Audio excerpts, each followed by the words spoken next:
ನಾವು ಮಾದಿಗ ಕಮ್ಯುನಿಟಿ ಮಂದಿ. ಮಾದಿಗ ಮಂದಿ ಅಂದ್ರೆ ಹಳೆ ಚಪ್ಪಲ್ ರಿಪೇರಿ ಮಂದಿ ನಾವು. That is our main occupation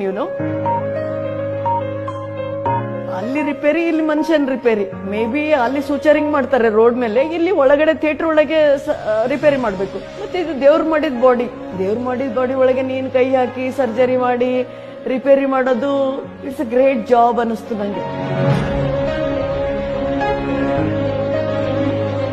MBBS ಅಡ್ಮಿಷನ್ಗೆ ಬಳಗದವ್ರ ಹತ್ರ, ಅಪ್ಪನ ಫ್ರೆಂಡ್ಸ್ ಹತ್ರ ಎಲ್ಲ ಪೈಸೆ ಕೇಳಿದ್ರು, ಸಿಗ್ಲಿಲ್ಲ ಯಾರ ಹತ್ರ ಕೂಡ.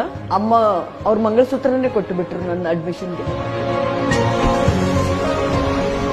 ಫಸ್ಟ್ ಲೇಡಿ ರೆಸಿಡೆಂಟ್ ಅದೇ, ಫಸ್ಟ್ ಲೇಡಿ ಸರ್ಜನ್ ಅದೇ, ಫಸ್ಟ್ ಹೆಡ್ ಅದೇ, ಮತ್ತೆ ಲಾಸ್ಟ್ ಅಲ್ಲಿ ನನಗೆ ಇನ್ಚಾರ್ಜ್ ಡೈರೆಕ್ಟರ್ ಕೆಲಸ ಕೂಡ ಸಿಕ್ತು. ಅಂತ ಒಂದು ಸ್ಲಮ್ ಅಲ್ಲಿ ಹುಟ್ಟಿ ಇಲ್ಲಿವರೆಗೂ ಬೆಳೆದು ಬಂದು ದೇವರೆಲ್ಲ ನನ್ನ ಏನೇನೆಲ್ಲ ಇಚ್ಛೆ ಇತ್ತು ಅದೆಲ್ಲ ಈಡೇರಿಸಿದ್ದಾರೆ.